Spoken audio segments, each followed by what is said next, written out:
ఆగని గళం ప్రజాబలం AR5 news కి స్వాగతం.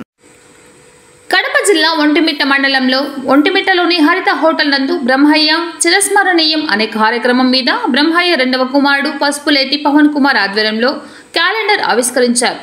ఈ కార్యక్రమంలో మాజీ రాష్ట్ర కల్లుగీత డైరెక్టర్ కోమర వెంకట నరసయ్య మాట్లాడుతూ పసుపులేటి బ్రహ్మయ్య చేసిన సేవా కార్యక్రమాల గురించి క్షుణ్ణంగా వివరించారు.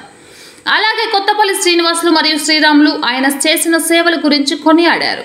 ఈ కార్యక్రమంలో బ్రహ్మయ్య రెండవ కుమారుడు పసుపులేటి పవన్ కుమార్, మాజీ రాష్ట్ర కల్లుగీత director Komara Venkata Narasayya, Modugala Hari, Rayal Modugala Narasimhulu, Bobbili Rayudu, Hussain Peera, Madhavaram TDP senior నాయకుడు SV Ramana, A1 electrical contractor Ramadasu, lawyer BCCL అధ్యక్షులు మినిగా వెంకటరమణ, పత్తి సుబ్బారాయుడు, టీడీపీ గ్రామ committee chairman Madhusudan, Dattatreya, Chintagijjala Subrahmanyam, Kattayadanayya, Rosaiah, Madhavaram TDP నాయకులు, కార్యకర్తలు, ప్రజలు పాల్గొన్నారు.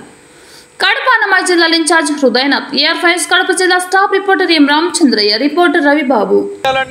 ఆయన చిరకాల కోరిక జన్మభూమి అవార్డు పొందిన జన్మభూమి అవార్డు గ్రహీతగా ఆయన సిద్ధోటం నుంచి ఒక 6 నీటి బావులను పంపింగ్ ద్వారా ఒంటిమిట్టకు నీరు తెప్పించాలనే ప్రయత్నం చేయడం జరిగింది.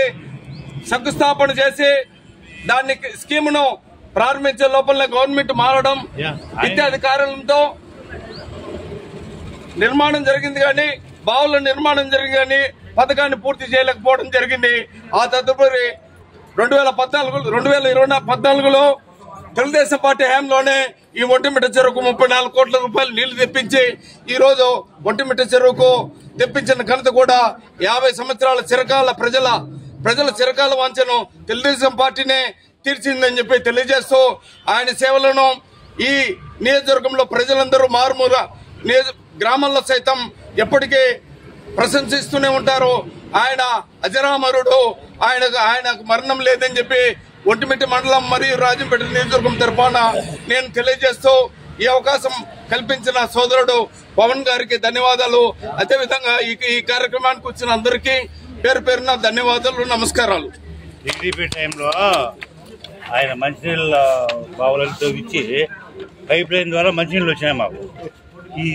ఈ వైఎస్ఆర్ వచ్చి వాడు అనిల్ కుమార్ యాదవ్ నీళ్లు పెట్టి ఆ నీళ్లు పోయిందా, ఇప్పుడు అన్ని 20 రూపాయల నీళ్లు కొంటాను, రోజు 2 బాటలు నీళ్లు కొంటాను. ఎవరు నీళ్లు కొంటానమ్మా ఎన్ని మాకు అది చెప్పలేదు. 150 అయితే ఎప్పుడు కొట్టాడుతూ ఉంటాం ఇద్దరం మడుకు. అన్ని ఇళ్ళు ఎవరు ఇవ్వలే, ఆయన పుణ్యం అయిపోతుంది.